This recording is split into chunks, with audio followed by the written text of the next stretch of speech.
नमस्कार, आप देख रहे हैं हल्ला बोल। आपके साथ मैं हूं अंजना ओम कश्यप।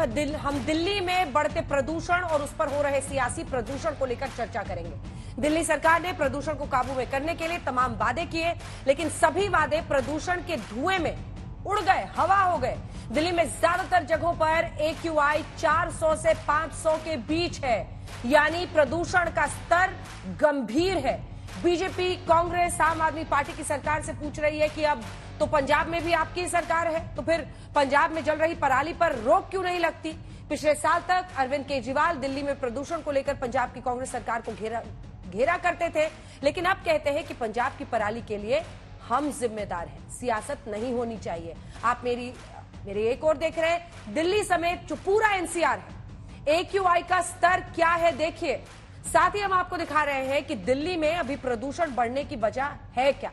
पंजाब और हरियाणा में जल रही पराली भी एक बड़ी वजहों में से एक है, लेकिन हम आपको दूसरी ओर ये भी दिखा रहे हैं कि पंजाब के मुकाबले हरियाणा में पराली जलाने की घटना काफी कम हो रही है। तो फिर दिल्ली के लोगों को प्रदूषण से निजात कैसे और कब मिलेगी? हम आज इसी पर हल्ला बोल करेंगे।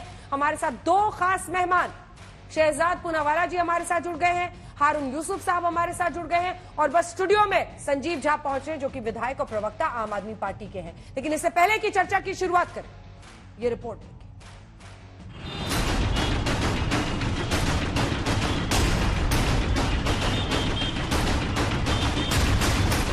दिल्ली में इस हफ्ते हर दिन हवा का हाल खराब होता चला गया।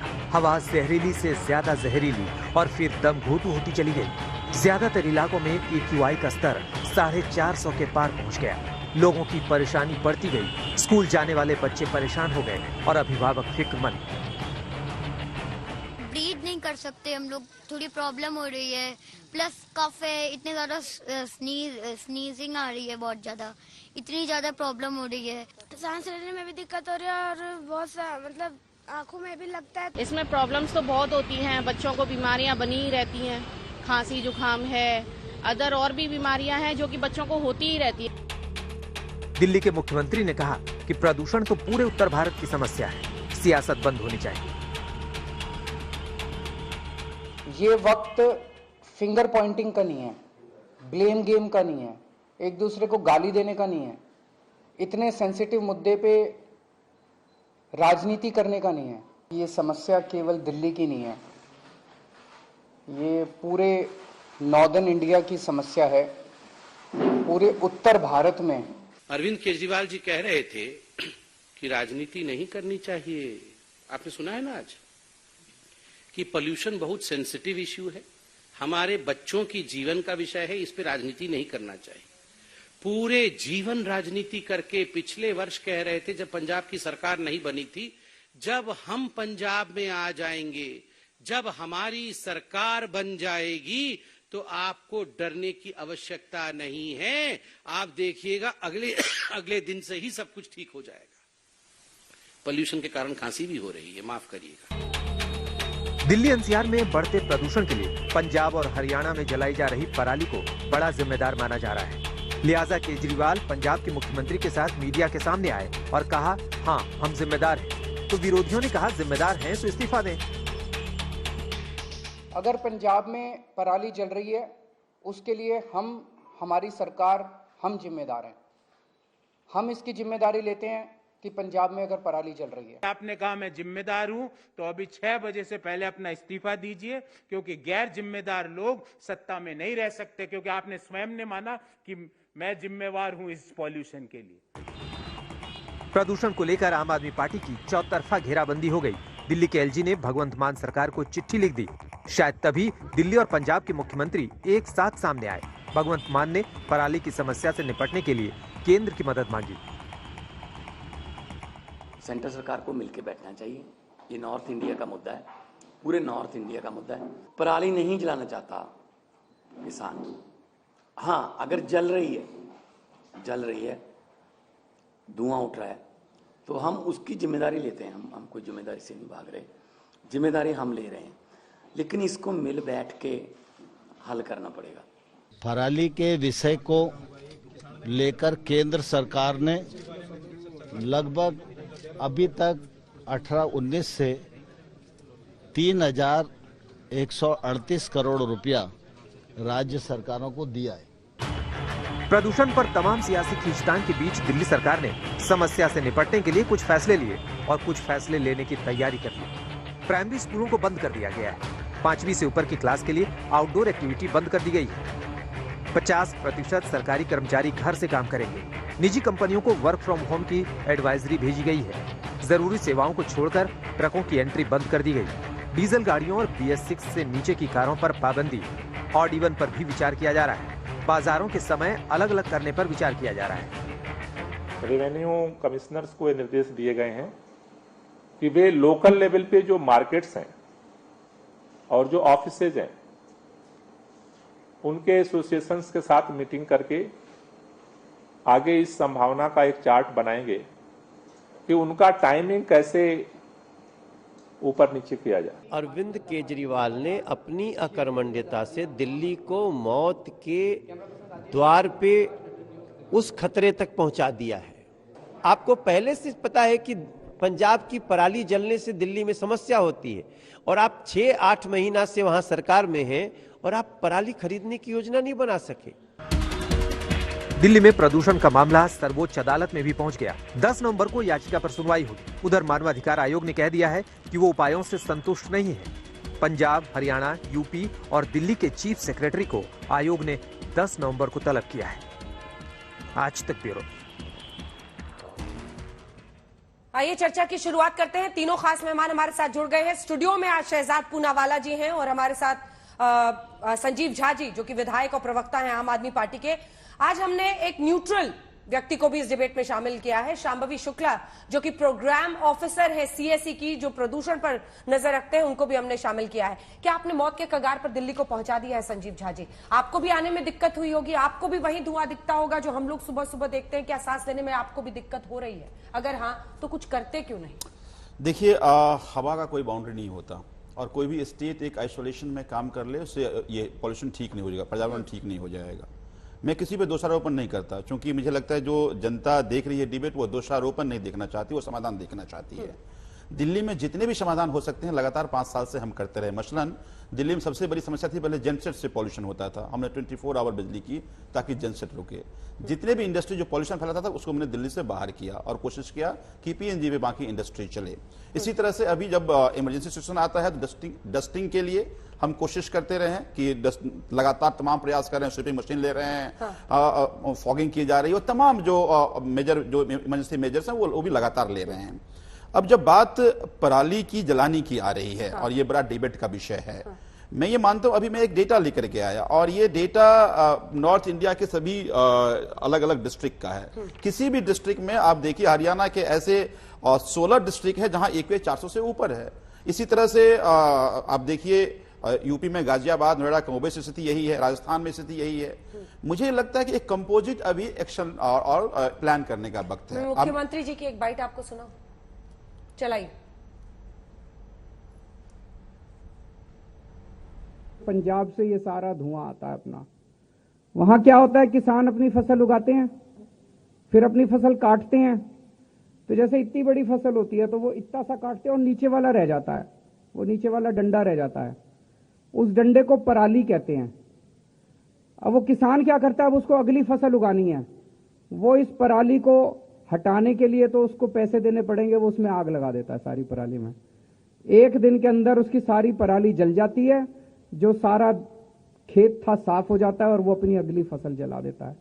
वो सारा धुआं इस टाइम जो हवा चलती है ना, वो पंजाब और हरियाणा से हवा दिल्ली की तरफ आती है, वो सारा धुआं दिल्ली के अंदर आके ऊपर आसमान पे छा जाता है।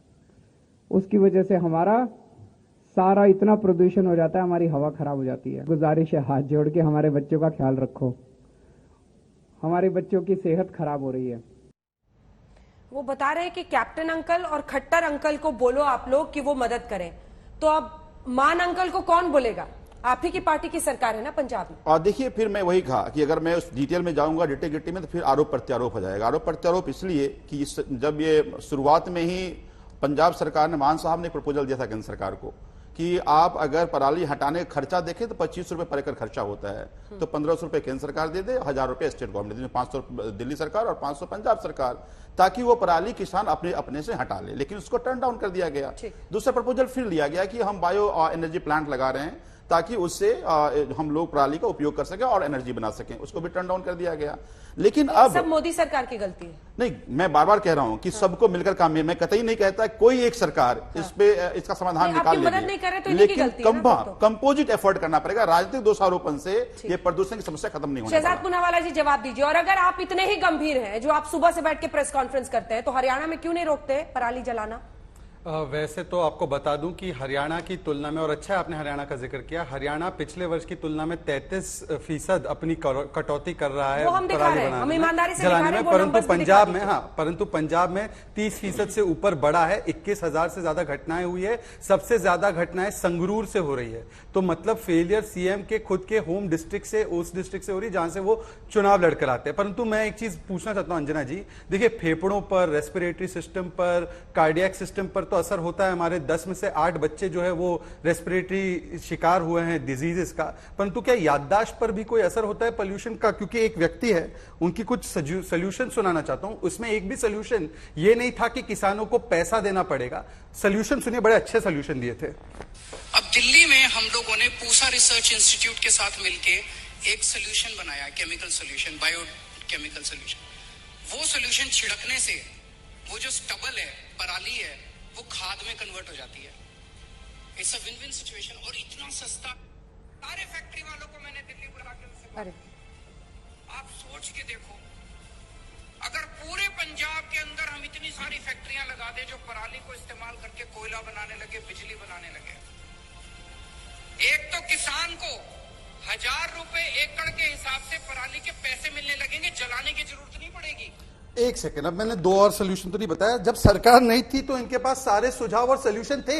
आज सरकार आ गई है तो वो बायोडिकम्पोजर सोल्यूशन जिसपे 23 करोड़ का विज्ञापन पर खर्च हुआ, वो कहां गया?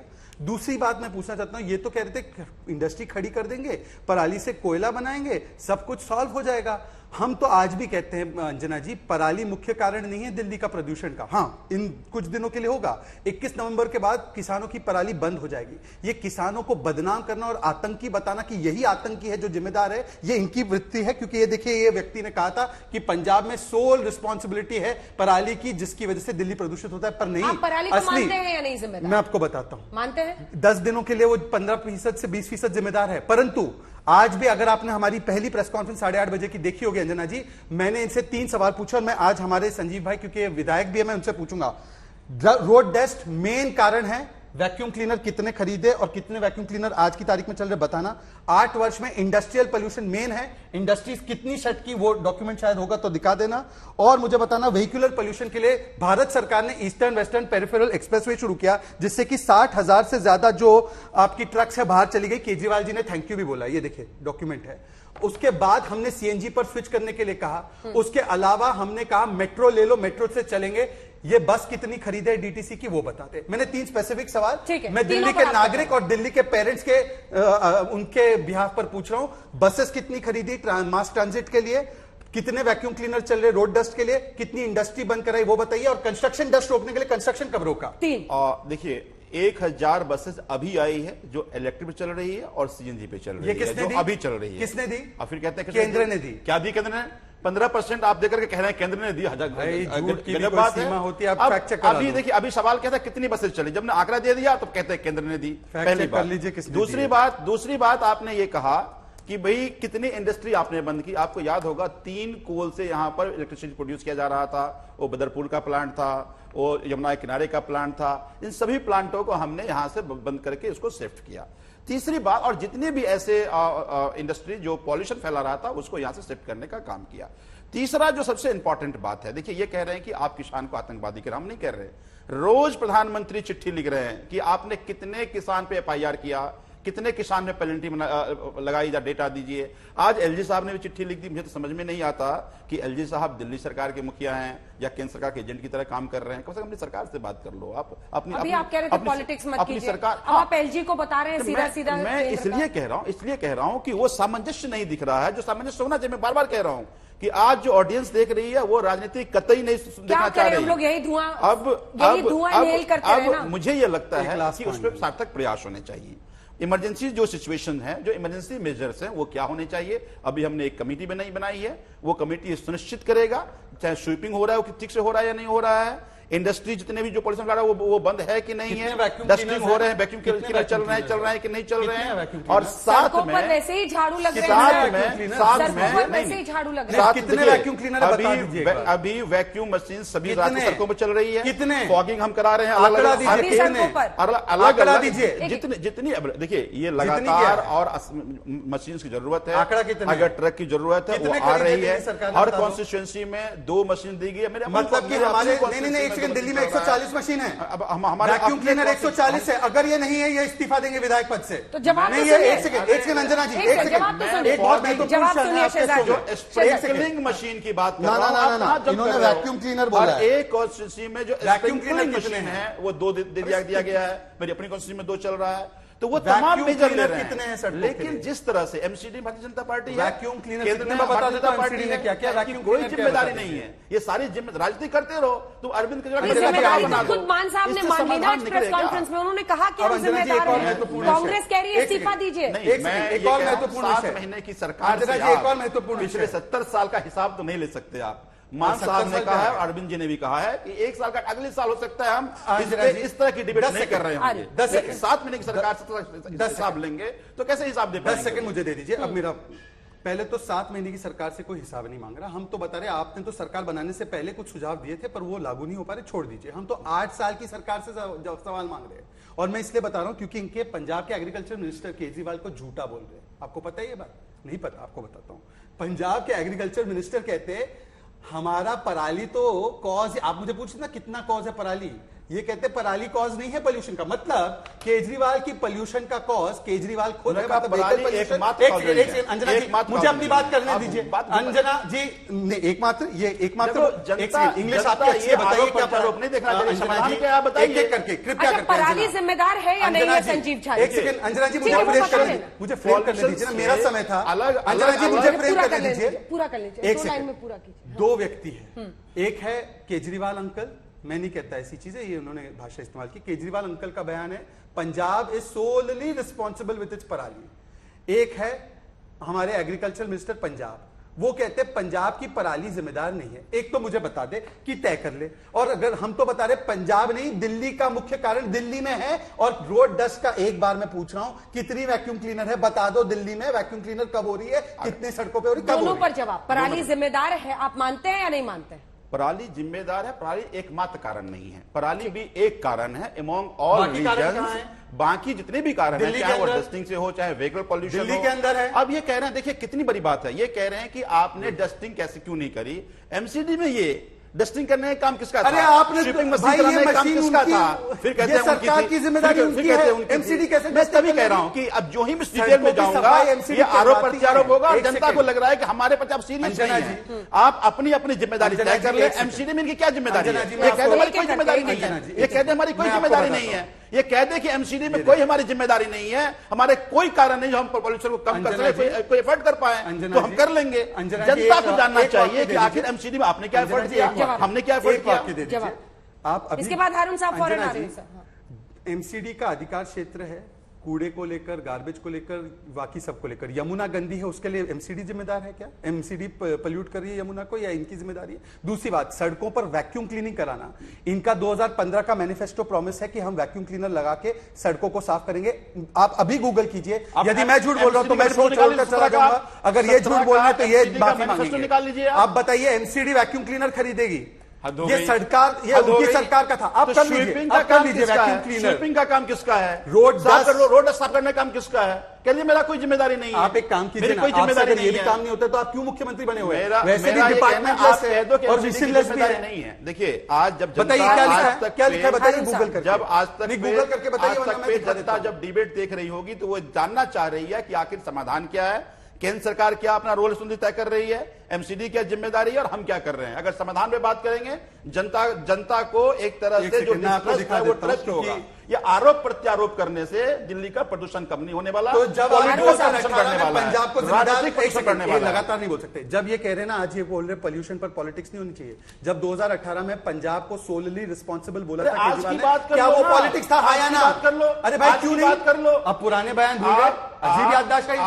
आज ये बहुत मॉरल हाई ग्राउंड ले रहे हैं, उनके बयान देख लीजिए कि पराली जिम्मेदार नहीं है, फिर पॉलिटिक्स पराली पे ही कर रहे हैं। एक सेकंड को पता है अंजना जी, कि अंजना जी कृपया करके पढ़ लीजिए क्या लिखा है, हमें फायदा होने वाला है। अंजना जी कृपया करके एक सेकंड मैं पढ़ लूं, मैं पढ़ लूं। दिल्ली की जनता को अंजना जी, हरियाणा की साउंड पोल्यूशन करके एयर पोल्यूशन कम नहीं होगा, साउंड पोल्यूशन करके एयर पोल्यूशन नहीं होगा। अरुण जी बहुत सीनियर नेता है, वो भी बैठे हैं। आप government plans giant vacuum cleaners to make Delhi roads dust free 2015-2016। ये देखिए मैं झूठ नहीं बोलता, ये देखिए आपकी जनता। अब 17 का मैनिफेस्टो निकाल के दिखा दूं मैं आपको। अब कितने वैक्यूम क्लीनर आए, मैं जनता के ऐसे से पूछ रहा हूं, बता दें।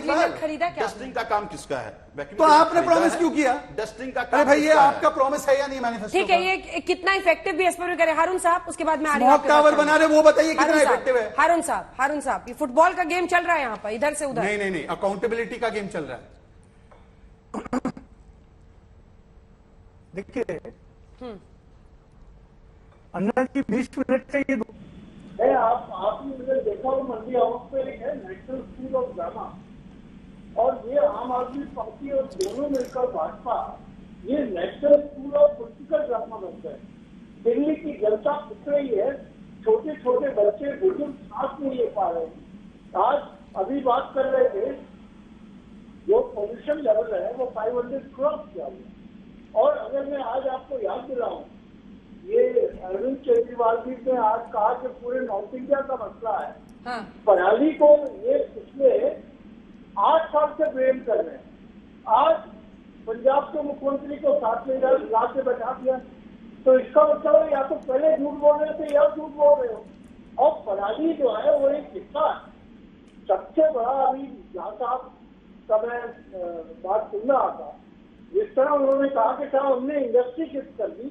मुझे ये बताएं कि नाजायज फैक्ट्रियां आपके दौर में खुली, शिफ्ट तो हमने की थी नरेगा, भवाना, बोरगढ़ के अंदर, जो हजारों फैक्ट्रियों को हमने इस शहर से शिफ्ट किया था। जहाँ तक दिल्ली के पोल्यूशन का ताल्लुक है, पराली के अलावा आज पब्लिक ट्रांसपोर्ट का क्या हाल है? आज केवल 3200 बसे हैं, इनमें से ऑन रोड जो है DTC की केवल 2400 से 2600 बसे आते हैं। ठीक है, इन्होंने कहा था हम 10,000 बसे लाएंगे। अभी आप ही के सामने जहाँ साहब कह रहे कि 1000 बसे, आप ही के सामने जहाँ साहब कह रहे हैं कि 1000 बसें आ गई। हाँ। केवल 45 बसें आई हैं, 45। मैं ट्रांसपोर्ट का मंत्री रहा हूँ, और दिल्ली के अंदर ये तमाम चीजों के अलावा, फैक्ट्री का, कंस्ट्रक्शन का, पॉल्यूशन के अलावा जो है सबसे बड़ा जो है जो सड़कें हैं 1460 स्क्वायर किलोमीटर पीडब्ल्यूडी के पास है। पीडब्ल्यूडी, और आपको याद होगा कि केजरीवाल जी ने बार बार कहा कि मैकेनिकल स्वीपिंग कराएंगे, और वो आप फेफड़े भूल गए बच्चों के, जो इन्होंने कहा था कि ये गुलाबी वाला फेफड़ा हिमाचल का है और काला वाला दिल्ली का है। उसके बाद ऑडिबल लेके आए, उसके बाद जो है CNG किट के अंदर एक बड़ा घोटाला किया गया। तो मैं ये पूछना चाहता हूं, जब सड़कों के ऊपर बसें, गाड़ियां और धूल उड़ती है, PM 2.5 वहां से उत्पन्न होता है। ये तो 4 महीने की बात है। पूरी दिल्ली के अंदर साल में मुश्किल से 15 या 20 दिन होंगे जब आपका पॉल्यूशन लेवल कंट्रोल में रहा है। ठीक है। आज जो अगर मेट्रो नहीं आई हुई होती दिल्ली के अंदर, तो दिल्ली का क्या हाल होता। और मक्कारी की इंतहा ये है, ये कहते महिलाओं को हमने सब फ्री बस कर दिया। वो बेचारी बच्चों को लेके बस स्टैंड के ऊपर खड़ी रहती हैं, घंटों घंटों बस नहीं आती। 45 बसेस कुल 8 साल में ये लेकर जवाब लेते हैं ना संजीव जी से। मुझे शांति जी से भी ठीक है, मैं आरोप प्रत्यारोप में नहीं फंसना चाहता। ठीक है हारून साहब, आपने जो सवाल उठाए हैं सब वाजिब है। मैं संजीव जी से जवाब दूंगी। शांति जी, आपकी नजर से, आप प्रोग्राम ऑफिसर है CSE में, आप हमारे दर्शकों को बताइए कौन जिम्मेदार है, जनता किसका गला पकड़े?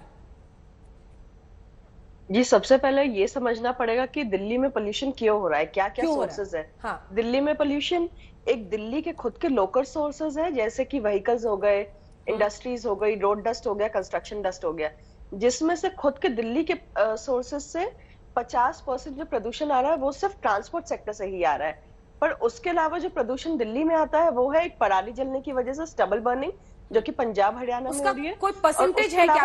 15 to 20% बताया जाता है पराली की वजह से, ये एक्यूरेट है क्या ऐसा कहना? जी, अराउंड 15 to 20% रहता है, लेकिन अभी करंटली जो परसेंटेज चल रहा है वो 32 या 34% बढ़ गया है। तो काफी ज्यादा जो स्टबल बर्निंग से पोल्यूशन आ रहा है दिल्ली को, अभी वो उसका जो प्रोपोर्शन है वो बढ़ गया है। पर इसका मतलब ये नहीं है कि दिल्ली के खुद के सोर्सेज नहीं है या एनसीआर टाउन्स के सोर्सेज नहीं है, वो सारे ही इम्पैक्ट कर रहे हैं दिल्ली की एयर क्वालिटी को। क्या क्या दिल्ली सरकार ने किया हो सकता था जिसकी वजह से थोड़ा सा ये कंट्रोल होता, या फिर ये होगा ऐसे ही हर साल होगा, हम बस देखेंगे और खांसेंगे? अगर दिल्ली सरकार चाहे, जैसे पब्लिक ट्रांसपोर्ट की बात करते तो 2000 में ही सुप्रीम कोर्ट का एक सबसे पहले ऑर्डर निकला था कि दिल्ली में 10,000 बसेस आनी चाहिए, पर उसके बावजूद भी दिल्ली में अभी जो नंबर्स है वो अराउंड 7300 बसेस आई हुई है, और हमें 35 बस जो करंट नंबर्स है वो 35 बसेस पर लाख पॉपुलेशन है, पर जो हमारी गाइडलाइंस के हिसाब से है वो 60 होना चाहिए, 60 होनी चाहिए, यानी कि हम बहुत लैक कर रहे हैं, जिसकी वजह से जो प्राइवेट व्हीकल्स का शेयर है वो बढ़ता ही जा रहा है। और every year 5 lakh vehicles registered होते हैं दिल्ली में, जिसमें से 97% पर्सनल व्हीकल्स, ये पर्सनल व्हीकल्स में गाड़ी और 2 व्हीलर्स ही आता है। ठीक है, अब संजीव जी सबकी बातों का जवाब देखिए। 3 बातें जो मैं आपसे पूछूंगी। जो गोले आपने दागे कैप्टन पर, खट्टर पर, वो गोले आज आप पर दागे जा रहे हैं तो आपको बुरा लग रहा है। दूसरा देखिए पब्लिक ट्रांसपोर्ट को लेकर, और तीसरा सीधा सवाल करती हूं, क्या किसानों की नाराजगी मोल नहीं लेना चाहते, इसीलिए वही कर रहे हैं जो कैप्टन साहब कर रहे हैं, या फिर जो कर रहे थे, या फिर जो खट्टर साहब कर रहे हैं?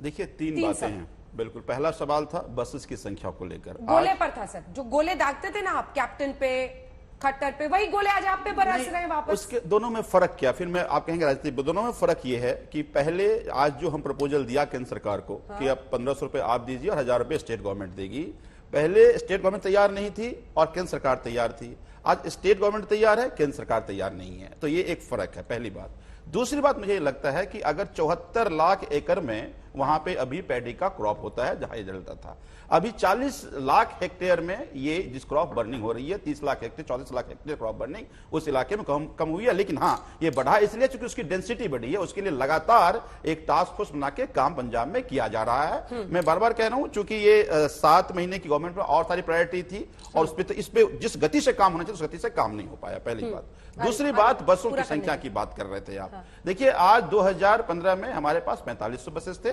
आज हमारे पास लगभग 73 बसेज हैं, और 2024 तक हमने 11,000 बसेज खरीदने का प्लान कर लिया, जो बसेज आ जाएंगे हमारे पास। दूसरा, फिर इसी में लास्ट माइल कनेक्टिविटी की भी बातें हैं कि बसेस के साथ आप जो लास्ट माइल कनेक्टिविटी आपकी ठीक हो, उस पर भी दिल्ली सरकार पूरी एक डिटेल्ड प्लान करके काम कर रही है। और अभी जो बसेस के टाइमिंग की जहां तक बात हो रही थी, दिल्ली सरकार एकमात्र पूरे देश में सरकार है जो लाइव अब आप देख सकते हैं कि आप जिस बस से जाना है वो बस कहां पहुंची है, कहां रुकी है और कितनी देरी से आएगी। तो वो सारे प्रयास किए जा रहे हैं, लेकिन मैं ये मानता हूं कि सारे प्रयास काफी नहीं है, इस पे और सारे प्रयास करने पड़ेंगे। लेकिन मेरा बार बार यही कहना है कि इस पर एक दूसरे के दोषारोपण केवल करने से समस्या खत्म नहीं होने वाला है। राजनीतिक प्रदूषण तो बढ़ेगा, लेकिन ये जो पॉल्यूशन है, ये पॉल्यूशन खत्म नहीं होगा। तो मिल करके, जैसे अभी दिल्ली सरकार ने एक टास्क फोर्स बनाया, बताइए केंद्र सरकार ने क्यों नहीं बनाया टास्क फोर्स, जिसमें सभी अलग अलग स्टेट के लोग होते और एक कंपोजिट प्लान बनता। अगर मान लीजिए पराली एक रीजन है, तो आज पंजाब का हवा तो साफ है, प्रदूषण तो दिल्ली में है। जवाब देखिए, पहले कहते हैं कि मैं दोषारोपण नहीं करना चाहता, तो अच्छी बात है कि 2018 का केजरीवाल यू टर्न करके 2022 में अब उसको समझ में आ रहा है, अच्छी बात है। परंतु मैं 2-3 स्पेसिफिक पॉइंट्स, पहले तो मुझे बताने दीजिए केंद्र सरकार क्या कर रही है, क्योंकि बार बार केंद्र के ऊपर गलत तरीके से निशाना साधा जाता है। केंद्र लगातार मीटिंग कर रही है। केंद्र ने पंजाब की सरकार को बिगिनिंग ऑफ द ईयर में कहा था कि ये होने वाला है नवंबर में, आप कृपया सावधान रहें। Lions share of funds crop residue management का 1347 करोड़ 5 वर्षों में पंजाब को मिला। एक सेकंड कंप्लीट होने दीजिए। 1,20,000 मशीनें मिली है, जिसमें से 11,000 मशीनें, अंजना जी कहां हैं, इसका भी जवाब मांगा जाना चाहिए। 11,000 मशीन्स आर मिसिंग। इसके अलावा मैं आपको बताता हूं दिल्ली के कारण के लिए केंद्र ने क्या किया। ईस्टर्न वेस्टर्न पेरिफेरल एक्सप्रेसवे, जिसको थैंक यू केजरीवाल जी ने थैंक यू कहा है, 60,000 ट्रक बाहर चली गई, सीएनजी पर शिफ्ट करने के लिए कहा। इसके अलावा दिल्ली मीरठ एक्सप्रेसवे बना दिया, दिल्ली मीरठ हाईवे बना दिया, धौला कुआं का फ्लाईओवर बन गया। इससे सारा कंजेशन पॉइंट सब कम हो रहा था दिल्ली में। ये दिल्ली के लिए केंद्र सरकार ने खास किया है। हरियाणा के लिए कोई पैसा दिया नहीं है किसानों को केंद्र सरकार ने, पर हरियाणा की सरकार क्योंकि सीरियस थी, उन्होंने सोल्यूशंस भी लगाए और 1000 रुपए प्रति एकड़ वो किसानों को देते। अब ये बोले ना पैसा देना ही एक सोल्यूशन है, क्रॉपिंग पैटर्न सोल्यूशन नहीं है, बाकी चीजें सोल्यूशन नहीं है। ये मुझे बता दे कि इनकी नीयत साफ थी तो इन्होंने क्यों नहीं दिए जो पैसे पंजाब सरकार के पास क्रॉप रेसिड्यू मैनेजमेंट के नाम पर, आज भी मैं आपको आंकड़ा दे रहा हूं, 500 करोड़ रुपए इनके पास पेंडिंग है, अनयूटिलाइज्ड है। पहली बात। दूसरी बात, जो एनवायरमेंट सेस है दिल्ली सरकार ने हमसे और आपसे कलेक्ट किया है, आप अगर दिल्ली में रहती है तो 1200 करोड़ से ज्यादा है, उन्होंने खर्च किए 280 करोड़, मतलब 800 करोड़ इनके पास आज अनयूटिलाइज्ड है। मैं एक चीज, 4 लाख स्मॉल किसान है जो पंजाब में है, 4 लाख किसान को ये दे देते 20,000 रुपए के रेट से पैसे दे देते, वो हमारी हेल्थ के लिए ना दे, अगर पैसा ही सोल्यूशन है और वो बाकी के सोल्यूशन केजरीवाल अंकल भूल गए हैं तो वो दे देते पैसे। और तीसरी बात, केंद्र पे हर दोष ना, डीपीसीसी मेन बॉडी है दिल्ली में प्रदूषण देखने की, half the positions are vacant in DPCC. अब ये भी मोदी जी आके, अगर मोदी जी से ही सब करवाना है तो सिंहासन खाली करो भाई। कोशिश तो जनता आ रही है, 2025 में भी आ रही है और अभी एमसीडी में भी आ रही है, क्योंकि देखिए सेवा ही विचार है, खोखले प्रचार नहीं चलेंगे आपके। जी देखिए 3 बात इन्होंने कहा कि पंजाब को 1200 करोड़ रुपए दिए, 1300 करोड़ तस्वीरें भी हम दिखा रहे हैं संजीव जी। ठीक है, मैं आ रहा हूं, उस पर भी आ रहा हूं, तो मैंने कहा है कि खत्म नहीं हुआ है। देखिए इस बात को पंजाब के मुख्यमंत्री ने भी कहा है कि हम इस पर प्रयास किए, पर प्रयास सार्थक नहीं हुआ, अगले साल तक आप ये नहीं दिखेगा, पहली बात। दूसरी बात, इन्होंने कहा कि 1200 करोड़ रुपए सफेद झूठ बोल रहे हैं, 1347 करोड़ रुपए अभी इस सरकार को केंद्र सरकार ने दिया है। आपके 5 जब हमारी सरकार हमसे सरकारें आती जा, अरे भाई पार्टियां आती जाती है, सरकार के पास पैसा रहता है। अब बताओ आप 1000 करोड़ वहां क्या उससे बात। अच्छा चलिए 1,20,000 मशीन की नहीं। दूसरी बात 1,20,000 1,35,000 मशीन, 1,20,000 मशीन ऑलरेडी जनता को दे दिया गया। तभी हमने 11,000 मशीन, तभी हमने कहा कि चाल वो भी हिसाब दे देंगे। कहां है 11,000? वो भी हिसाब देंगे, वो भी हिसाब एक मशीन की कीमत लगा के 11,000 मशीन में भी स्कैम है, वो भी ये शराब का भी स्कैम है, आज पोर्टल में भी स्कैम है, 20 लाख हेक्टेयर में क्रॉप बर्निंग कम हुई है। मैं ये कह रहा हूं कि बार बार हमने कहा कि मैं मानता हूं कि जो पंजाब के मेजर्स लिए गए वो सफिशिएंट नहीं है, उसको और लेने की जरूरत है। तो 7 महीने की सरकार से जो उम्मीदें आप रख रहे हैं 70 साल का उम्मीदें लेके पर हम करेंगे। तो हमने कहा है कि नेक्स्ट ईयर हम नेक्स्ट साल करके दिखा देंगे, अगले साल करके दिखा देंगे, अगले साल करके दिखा देंगे। ये यमुना अभी तक साफ कर रही थी। यमुना का क्या था डेडलाइन? दूसरी बात यमुना पे भी आ जाएंगे, यमुना पे भी आ जाएंगे। पहले प्रदूषण की बात करते हैं। अरे भाई क्यों? राजनीतिक प्रदूषण अगर कम कर लो, अगर जब तक ये राजनीतिक प्रदूषण कम नहीं होगा तब तक ये एयर पोल्यूशन कम नहीं होने वाला। ये प्रदूषण इतना ज्यादा है कि एयर पोल्यूशन में बात ही नहीं करना चाह रही है। मैं बार बार इनको कह रहा हूं कि दिल्ली में 3 अलग अलग इंस्टीट्यूट है, पहला एमसीडी, दिल्ली सरकार और केंद्र सरकार। इन्होंने कहा कि स्वीपिंग मशीन आपने कितना लिया, अभी हमने इस जोन में 2 स्वीपिंग मशीन हमारा चल रहा है, सेंट्रल जोन में 1 चल रहा है, सेंट्रल जोन में 3 चल रहा है। हाँ, डेटा टोटल कितना है? डेटा आ गया, टोटल कितना बताइए। अभी आपके आम आदमी पार्टी के मॉनिटरिंग टीम को बोलिए टोटल डेटा बताइए ना वैक्यूम क्लीनर का। अरे भाई कौन है वो? विजय नायर देखते थे ना पहले मीडिया, अलग अलग जगह विजय नायर देखते थे, भेज दे डेटा। प्रॉब्लम यही है कि जब इनको डेटा फैक्ट की बात करो तो बहल के कहीं और चले जाएंगे, क्योंकि आपके अंदर राजनीतिक प्रदूषण इतना ज्यादा है कि आपको दिल्ली की पॉल्यूशन की चिंता आपको नहीं है। तो मेरा बार बार यही कहना है कि देखिए आज जब दिल्ली की जनता यहां देख रही है जो हालात हैं, हम मेजर्स क्या ले रहे हैं, एमसीडी में क्या कर लेंगे, केंद्र सरकार क्या करना चाहिए, पूछिए इनको। अच्छा, पंजाब में क्या करेंगे आप? तो ये वादा आज कर रहे हैं कि हम वहां पर प्रदूषण कम करेंगे, अभी 7 महीने 8 महीने की सरकारों से आप उम्मीद मत रखिए। क्या आप किसानों को ये बताने की हिम्मत करेंगे कि आपकी पराली बनाना बंद कीजिए, या आप इसको बिल्कुल अभी एक जगह हमारे सभी विधायक सभी गांव में वहां के लोकल प्रतिनिधि साथ मिलकर के किसानों से मिलकर बात कर रहे हैं कि पराली नहीं जलाइए। अभी हमने इस बार भगवंत मान साहब ने बायो एक प्लांट लाया, लेकिन 47,000 हेक्टेयर केवल था। अगली साल से बहुत सारे मशीन लाने पड़ेगी, उससे एनर्जी मिलेगी, किसान को फायदा भी मिलेगा। लेकिन मैं वही कह रहा हूं कि 7 महीना में मैं मानता हूं कि उस स्टेप के मेजर्स अभी नहीं लिए गए हैं, ये मेजर्स लेने की और जरूरत है, ठीक करने की और जरूरत है। अगली बार तक हो जाएगा। हाँ बिल्कुल बिल्कुल, रिकॉर्ड करके रख लें आप जो कह रहे हैं। मैं नहीं, पंजाब के सीएम भगवंत मान साहब ने भी कहा है कि अगले साल तक जो आप अगले साल तक कर लेंगे, समस्या आपको नहीं दिखेगी। अगले साल तक कर लेंगे। ऐसा है अंजना जी, अब मेरी बारी है। अंजना जी ये तो लॉन्च स्टॉप नहीं चल सकता। अंजना जी मैं माफी चाहता हूं, हाथ जोड़कर कहता हूं, इनके वादों पर मैं भरोसा करने लगा ना तो मैं फिर वैसे ही हो जाऊंगा। जनता को भरोसा है भाई, जनता को भरोसा, वो तो देख रहे हैं, वो तो देख रहे हैं उत्तराखंड में कितना भरोसा किया, उत्तर प्रदेश में कितना भरोसा किया, डिपॉजिट जब्त करा दी, मनी हाँ छोड़ दी। अब संजीव झा जी मुझे बोले, अंजना जी क्या अब ये वायु प्रदूषण ध्वनि प्रदूषण भी करेंगे क्या? जनता को भरोसा है, ध्वनि प्रदूषण ना करें। अब मैं अपना जवाब, एयर पोल्यूशन कम करना ऐसा है, सुनिए ना, आप करप्शन का पोल्यूशन पहले कम कीजिए, तिहाड़ में मसाज भी दे रहे हैं और करप्शन भी, गुजरात में दिख रहा है। अब एक सेकंड, गुजरात में मोरबी में दिख रहा है कि मेरी वो बेचारी बहनें जो है बिहार से, वो बड़ी उम्मीद लगाए हुई थी पिछले वादे के हिसाब से कि देखिए इस बार की छठ तो यमुना जी के घाटों पे करेंगे। तो 2015 में बोल गए थे अंकल बोल गए थे 2015 में कि मैं कर दूंगा साहब, पिकनिक मनाइए जाएगा। आपको याद है पिकनिक मनाने गए हैं आप? हाँ, पर गुजरात में जब जाते हैं ना तो त्रिवेणी महासंगम पर जाकर आशीर्वाद ले सकते हैं, यहां पर नहीं जा सकते, नाक बंद करना पड़ता है। दूसरी बात, तो मैं वो यमुना वाले वादे ने जैसे उसको अभी 2025 के लिए कर दिया, इसको भी इन्होंने आगे कर दिया। पर मैं आज इनसे स्पेसिफिक सवाल पूछ रहा हूं। मैंने इनको पूछा एनवायरमेंट फंड का कितना खर्चा हुआ, पैसा नहीं बताया। मैंने केंद्र का बताया कि केंद्र ने क्या किया। मैंने इनसे कहा डीपीसीसी में अपॉइंटमेंट क्यों नहीं की, नहीं बताया। अब ये 2-3 मशीनों के बारे में बता रहे, कंसोलिडेटेड नंबर नहीं बता रहे। पर मेरा एक मेन सवाल, जब मेन पोल्यूशन का कारण ना हमारे बेचारे किसान थे तो 2018 में उसको आतंकवादी की तरह क्यों पेश किया गया, और आज दिवाली के समय पर हिंदुओं को आतंकवादी क्यों बनाया गया कि तू हिंदू आतंकवादी है जो प्रदूषण कर रहा है। दिवाली का तो कोई लेना देना नहीं था, एक दिन का था प्रदूषण में, उसका क्या कॉस्ट था। पर इन्होंने दिवाली पर और किसानों पर पूरा दोष मढ़कर, जो इंडस्ट्रीज को अलाउ करते हैं, जो रोड डस्ट साफ नहीं कर पाए, उनको बचाने के लिए इन्होंने हिंदुओं को बदनाम किया और किसानों को बदनाम किया। आज उसके लिए माफी मांगे। आप राजनीति छोड़ दीजिए, दिवाली से लेकर किसान तक दोनों पर आपको घेर। देखिए, दिवाली पहली बात दीपों का त्योहार है, पटाखों का त्योहार नहीं है। तो वो आपके मंत्री जी क्यों फोड़ रहे थे? और यही बात, मंत्री जी गिरफ्तार हुए अभी तक, यही बात महाराष्ट्र के डिप्टी सीएम भी लोगों को शपथ दिला रहे थे कि दिवाली में पटाखे नहीं, अच्छी बात है। हमने जेल में डाला, औरंगजेब की तरह, औरंगजेब ने जेल में डाला। पहली बात औरंगजेब और केजरीवाल दो ही। दूसरी बात भ्रष्टाचार की बात अब ये कर रहे थे। अब देखिए भ्रष्टाचार का आलम क्या गुजरात मोरबी में दिखा, सबके सामने है, इसका प्रूफ तो हमसे लेने की जरूरत नहीं है। का जवाब तीसरा, इन्होंने कहा कि जनता को भरोसा नहीं है। सियासत का स्तर है। दिल्ली, देखिए मतलब मोरबी का इस्तेमाल कहां किया जा सकता है। 2020 में दिल्ली की जनता ने हमें 54% मत के साथ हमें दिल्ली जनता ने चुना है। हमने उनको 5 साल का टाइम लिया है, साफ करके हम दिखाएंगे आपको।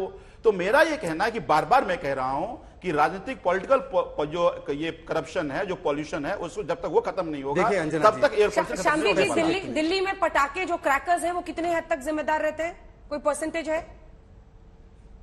इसका तो अभी तक किसी ने एस्टिमेट नहीं किया है कि पटाखे कितना ज्यादा जिम्मेदार है, पर पटाखों से डेफिनेटली धुआं तो निकलता ही है और मेटल्स वगैरह भी निकलते हैं जो कि हार्मफुल होते हैं, और वो जाके एक्चुअली क्या होता है कि वो प्लांट्स वगैरह में डिपॉजिट हो जाते हैं, तो वो ब्रीदिंग के लिए बहुत ज्यादा हार्मफुल है। ठीक है, तो पटाखों से इसका एस्टिमेशन किया गया है।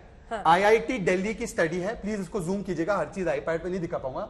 More than fire crackers biomass burning made air poor after Diwali, IIT Delhi. मेरा कहना ही है, हम सब कहते हैं कि चलिए ग्रीन क्रैकर से कीजिए या दिए से करिए, पर आपने दिवाली के लिए जो कदम उठाए कि हिंदुओं को जेल में डाल देंगे, ऐसे कदम इंडस्ट्रियल पोल्यूशन के लिए उठाए, ऐसे कदम कंस्ट्रक्शन में जो डस्ट हो रहा है उसके लिए उठाए।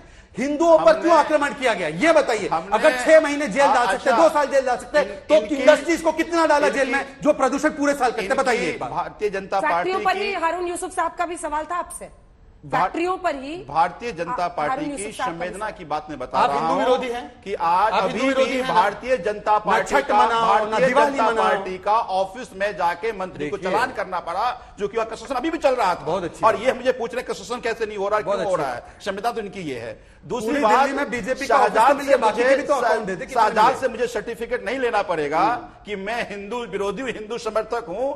हम सब सनातनी हैं और सनातन धर्म में हमारी गहरी आस्था है। ये सर्टिफिकेट आपसे नहीं लेना पड़ेगा। दुर्भाग्य है कि ये सर्टिफिकेट आपसे लेना पड़ रहा है मुझे। तीसरी बात जो ट्रांसपोर्ट की बात अभी ये कह रहे थे, मैंने पहले ही कहा आपको कि जब हम आए थे 4500 बसेस हमारे पास थे, आज 7300 बसेस हमारे पास है। 1.5 साल के अंदर दिल्ली में आपको 11,000 बसेस दिखेंगे। वो कंप्लीटली, अब जितनी बसेस आ रहे हैं या तो इलेक्ट्रिक बसेस आ रहे हैं या सीएनजी की बसेस आ रहे हैं। झूठ बोलोगे आप लोग, हारून साहब कह रहे हैं आप लोग कितना गुमराह करोगे। अगर देखिए हारून साहब, जनतंत्र में बस सुन लीजिए उनकी बात। हाँ बोलिए सर। अरे बेवकूफ बनाने की एक सीमा होती है। हारून साहब बोलिए। तो इसमें क्या झूठ है ये बता दो आप। मैं ये कह रहा हूं कि जिस तरीके से ऐसा लगता है कि आंखों में धूल झोंकने के लिए तैयार बैठे हैं। मसला दिल्ली के पॉल्यूशन का था, लोगों की सेहत से संबंधित था। हिंदू मुसलमान कर बैठे, दिवाली के पटाखे और होली के रंगों की बात बीजेपी यही कर करके यहाँ तक पहुंची है। शहजाद साहब जो है, इनको विकास से क्या मतलब है? शहजाद साहब, दिल्ली का जो ग्रीन कवर है हमने 1.17% से बढ़ाकर 20% किया था। 8 साल में आपने 3% बढ़ाया, और जो आप कहते हैं वो भी गलत है। दिल्ली में फ्लाईओवर कितने बने? आज अगर दिल्ली में ये फ्लाईओवर नहीं होते तो दिल्ली के लोग सड़कों पर दम घुट के मर जाते, जितना ट्रैफिक आज दिल्ली में है। पब्लिक ट्रांसपोर्ट सिस्टम आपने बर्बाद कर दिया, और उसके बाद झूठ बोलते हो। वो फेफड़े कहाँ गए, गुलाबी और काले, जो आप लोगों को इमोशनल करने के लिए करते थे? पहुंच गई फ्लाईओवर पर।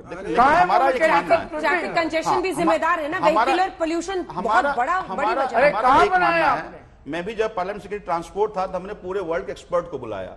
उसने कहा केवल चौड़ी सड़क करना, because it works like a magnet, जितनी चौड़ी सड़क उतनी गाड़ियां आ जाएंगी। आपको पब्लिक ट्रांसपोर्ट को एफिशिएंट और बेहतर बनाना पड़ेगा, लास्ट एक्टिविटी को ठीक करना पड़ेगा। तो हम पब्लिक ट्रांसपोर्ट को चौड़ी नहीं करें, पब्लिक नहीं वो है, पर पब्लिक ट्रांसपोर्ट को मैं ये कहना चाह रहा हूँ, अभी एक्सपर्ट बैठी हुई है, हम ये कह रहे हैं कि पब्लिक ट्रांसपोर्ट को बेहतर करना पड़ेगा ताकि गाड़ियों की संख्या कम सड़क पे आए। आपको प्राइवेट व्हीकल्स को रोकना पड़ेगा। उसके लिए पब्लिक ट्रांसपोर्ट आपको बेहतर करना पड़ेगा। और वही हम लगातार पब्लिक ट्रांसपोर्ट की संख्या को बढ़ा रहे हैं। कितने साल हो गए सर आपकी सरकार में? कर रहे हैं। दिल्ली में कितने साल हो गए सरकार में? बताइए फिर। अब अभी भी आप यही कह रहे हैं कि अभी करना है। एक बात बताइए कि 1993 से लेकर के 2013 तक बसों की संख्या 4500, आज हम 7 साल में पहुंच गए 7300 पे, और हम कह रहे हैं कि 1.5 साल में पहुंच जाएंगे 11,000 ठीक है, वो टारगेट एक सेकंड शहजाद जी, वो टारगेट खुद ही सेट कर रहे हैं। एक सेकंड कृपया इनके झूठ यहाँ पे पूर्व ट्रांसपोर्ट मंत्री बैठे हैं। जब शीला जी की सरकार गई उस समय पर ज्यादा बसेस थी, बसेस डीटीसी की आज कम हुई है। क्लस्टर बसेस जोड़ के बोल रहे हैं, वो क्लस्टर बसेस कितनी काम कर रही, कितनी? अरे तो सरकार की बसेस है ना। अभी अंजना जी मैंने लगातार 3 मिनट सुना है भाई। यहां पर इनको बोलिए डीटीसी बसेस, जो 11,000 वो 2015 में बोला था करने वाले हैं। आज की तारीख में मुझे डीटीसी बसेस की संख्या एक बार बताता हूं। एक सेकंड अंजना जी, बीच में ये कमेंट्री ना हो। दूसरी बात, हमने इसलिए दिवाली का विषय उठाया, और मैं बड़ा प्राउड हूं भारतीय मुसलमान होते हुए दिवाली का विषय उठाने के लिए, क्योंकि ये बातें इनको क्रिसमस के समय पर ट्रीज ना कटे याद नहीं आती, बकरा ईद के समय पर जो ग्रीन हाउस गैसेस है उसके लिए याद नहीं आती। ये केवल एक पर्व को लेकर टारगेट करते हैं।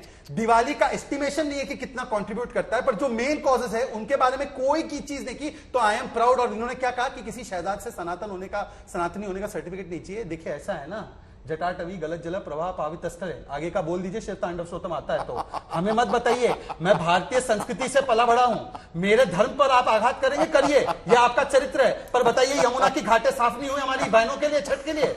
हाँ, अर्घ देना पड़ा, वो भी आर्टिफिशियल लेक में। छोड़िए, अब मुझे आने दीजिए। अंजना जी, अंजना जी आखिरी बात, ये हिंदू मुस्लिम का विषय ही नहीं है, ये ना बीजेपी कांग्रेस का विषय है। मैं इनसे 3 आंकड़े मांग रहा हूं, कृपया करके दे दे। एक, डीटीसी बसेस 11,000 2020 से पहले आने वाली थी, कितनी डीटीसी बसेस है, क्लस्टर मत मिलेगा। दूसरा, रोड डस्ट का अगर विजय नायर या जिसने भी डेटा भेजा होगा आपके मीडिया वाले ने, कितने रोड डस्ट के स्वीपिंग मशीन है। तीसरा, जो 1300 करोड़ का आरटीआई के हिसाब से फंड है आपके पास एनवायरमेंट सेस का, कितना खर्च हुआ है 6 साल में? 280 करोड़ आया है, छपा है पिछले महीने अखबारों में आरटीआई के माध्यम से। आप बताइए कितना खर्च हुआ? अब इन्होंने 3 सवाल पूछा। पहली बात कि संस्कृत का श्लोक पढ़ रहे थे, धर्म संसद करके बात कर लेंगे, टीवी डिबेट का विषय नहीं है। दूसरे ने कहा कि डीटीसी को बोलिएगा मत, डीटीसी कितने हैं। अब देखिए कितनी अच्छी बात है, कहता आप क्लस्टर नहीं, डीटीसी नहीं लाए। डीटीसी क्यों नहीं आया? प्रॉमिस क्या था? इन्होंने सीबीआई की इंक्वायरी बैठा दी कि आप बस की परचेज नहीं कर सकते। सुन लो, बस की परचेज नहीं कर सकते। 4 साल से बस परचेज नहीं कर पा रहे, चूंकि इनकी और एलजी का एजेंट बना करके ये बस परचेज नहीं करने दे रहे हैं। ये क्लस्टर लेकर के आए। जनता को बसेस पर चढ़ने की जरूरत है, ये डीटीसी तुम लाने नहीं दोगे। आप डीटीसी कितना ये बता दो, तो तुम्हारी गंदी राजनीति दिल्ली की जनता जानती है। दिल्ली की जनता को भरोसा कौन इसके लिए काम करेगा? फिर फ्री राइड कैसे आपने प्रॉमिस किया? अगर बस क्लस्टर पे दे रहे हैं, क्लस्टर पे दे रहे हैं, उसी क्लस्टर बसेस पर हम सारे फ्री राइड, सारे बेनिफिट दे रहे हैं जो डीटीसी पर देते हैं, क्योंकि आप खरीदने दे रहे हैं। दूसरी बात, तीसरी बात, डीटीसी बसेस खरीदने नहीं दे रही सरकार। डीटीसी बसेस पर इन्होंने सीबीआई की इंक्वायरी बैठा दी।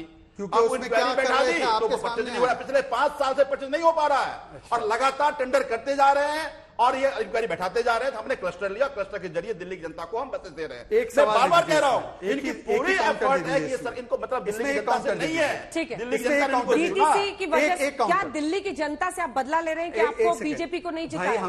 मैंने आपको कितने एक्सप्रेसवे, पेरिफेरल एक्सप्रेसवे सारे गिनवाए। अगर दिल्ली की जनता से बदला ले रहे होते तो ये सब क्यों बनवाते, मेट्रो क्यों देते? पर मैं आपसे पूछता हूं, अगर एक सेकंड प्लीज अंजना जी, बोल लें दीजिए। अगर ये कह रहे हैं कि डीटीसी की बसेस पर इसलिए अडंगा है क्योंकि हमने सीबीआई का केस शुरू करवा दिया है, तो ये कोर्ट से जाकर कहते कि सीबीआई का केस पूरा फेक है, हमें डीटीसी बसेस खरीदने नहीं दे रहे। 8 वर्ष हो गए ना भाई, हर चीज का जवाब ये नहीं। और अभी ये क्या कह रहे थे अंजना जी, ये अभी क्या कह रहे थे? मैं राजनीतिक आरोप प्रत्यारोप नहीं करना चाहता हूं जी, हमने इसलिए समझाया कि आपकी नीयत कितनी, अरे भाई अगर एक हमने उदाहरण दे दिया, एक डीटीसी नहीं खरीद नहीं पाएंगे। इतने उत्तेजित है भाई, आपने ही कहा कि डीटीसी से मेरी बात क्यों नहीं है? बात सुनिए, जल्दी टाइम खत्म। अगर केजरीवाल जी इतने नाखुश होते हमसे तो क्या लिखा है, जरा इंग्लिश में पढ़िएगा अंजना जी जरा।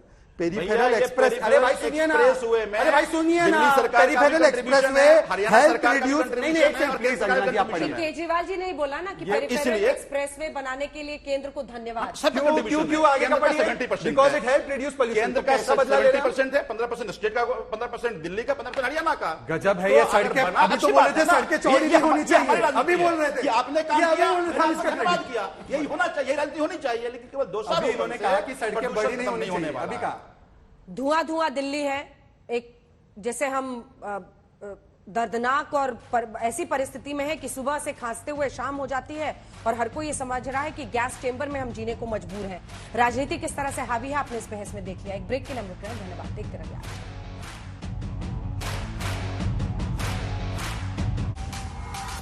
आज तक HD, सबसे तेज, सबसे ज्यादा।